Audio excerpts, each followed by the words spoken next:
What I saw shocked me. My hands started shaking. Everything went quiet around me. The sound of the generator outside, the distant music from our neighbor's compound, everything just disappeared. I didn't even realize Nonso was standing behind me. "Why are you going through my stuffs?" he asked with a calm but sharp voice.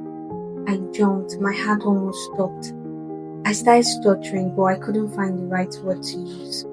For a long time, neither of us spoke. And then I asked him, "Who is Mira?" He didn't say a word. He just sat down and stared at me. I asked him again, and he just sat down and said, "She was my past."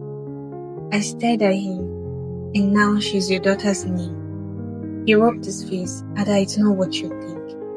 "What exactly am I thinking also? That you are still in love with her? That every time you call her daughter's name, you're remembering her?" "It's not like that," he snapped.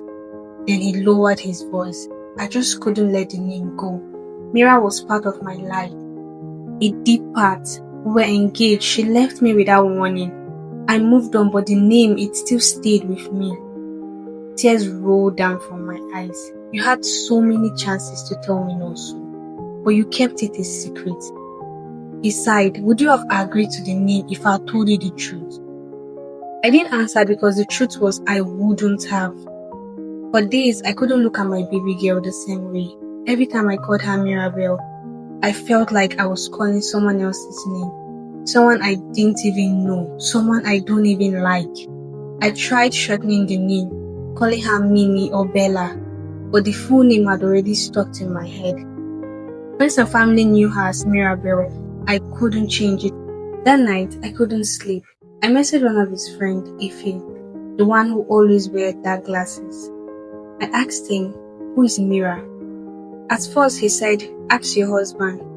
But when I kept persisting, he said, "The one that left him, but he never left her."